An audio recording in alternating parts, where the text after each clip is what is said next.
On poursuit sur ce table avec notre invité du journal. Oui, Valérie, bonsoir. Bonsoir. Alors, vous êtes membre des Gilets jaunes, vous n'êtes pas représentante ou porte-parole, vous êtes là en votre nom propre. Voilà, il était important de l'indiquer dès le début. Emmanuel Macron a fait quelques annonces, s'est adressé en partie aux Gilets jaunes aujourd'hui, sur les réseaux sociaux tout de suite.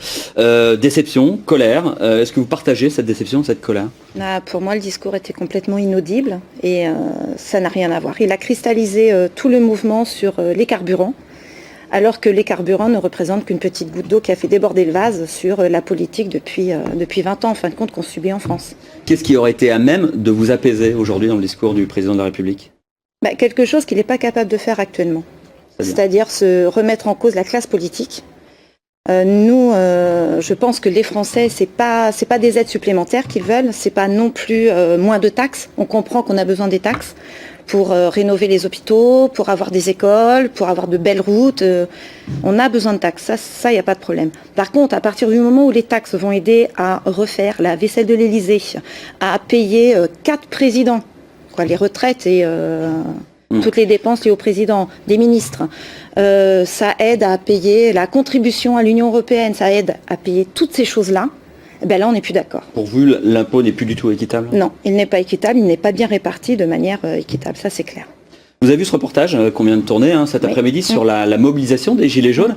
On disait un besoin de se restructurer. Vous confirmez ce que nous, on a vu ? Vous êtes en pleine recherche là d'une manière de prolonger votre existence ? Oui, parce que je pense que en fin de compte, quand le mouvement a commencé le 17 novembre, on était parti sur le mot blocage, et d'ailleurs on a entendu parler de ça à la télé, par les médias. C'était 10 fois à l'heure, blocage, ce qui fait qu'en fin de compte, quand le mouvement a commencé à perdurer, les gens, quand ils venaient nous rejoindre, ils avaient que ce mot-là à la tête, alors que nous, quand on a fait partie des blocages dès le départ, on a vu que c'était pas bon.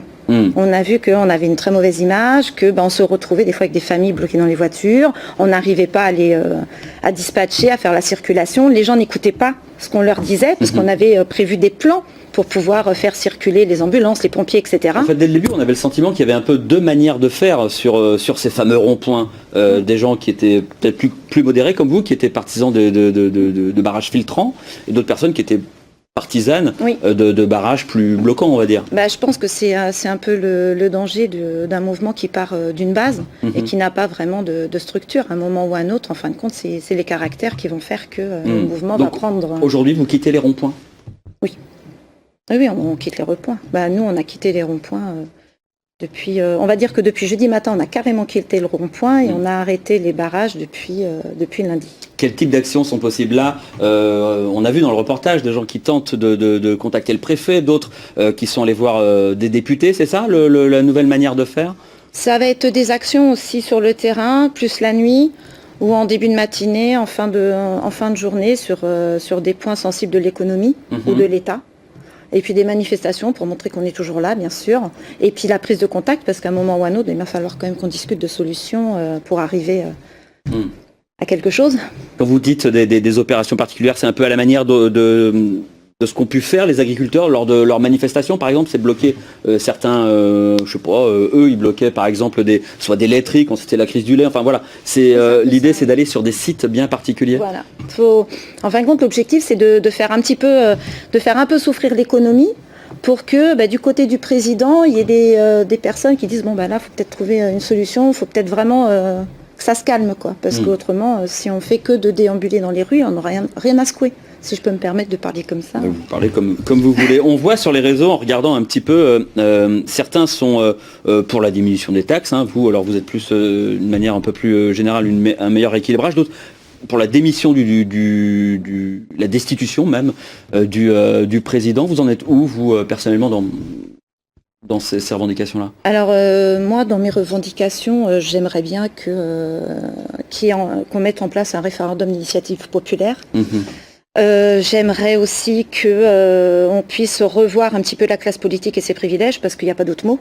Moi, je suis désolée, je sais pas, vous, si demain, par exemple, vous venez pas pendant 7 mois au boulot, je sais pas si vous payez si vous avez votre paye, mais on a quand même des députés, il y en a un en particulier qui est parti en Espagne, Hein, je suis désolée, à partir du moment où il était élu et à partir du moment où il est parti en Espagne, il a quand même touché tous ses mois. Donc c'est des choses qui sont... Donc on est dans la valeur du symbole et ça serait des symboles importants. C'est pas très logique tout ça. Est-ce qu'il y a des rassemblements populaires qui vont avoir lieu là, où vous appelez la population à vous rejoindre sur certains sites ou lors de manifestations?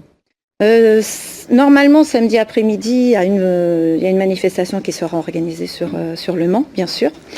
D'autres actions seront organisées sur le week-end. Bon, là, par contre, ce sera plus sur Internet. D'accord, voilà. Donc c'est des choses encore qui vont se faire de manière, comme vous disiez, un peu opération. Voilà. Merci Valérie d'avoir été notre invitée.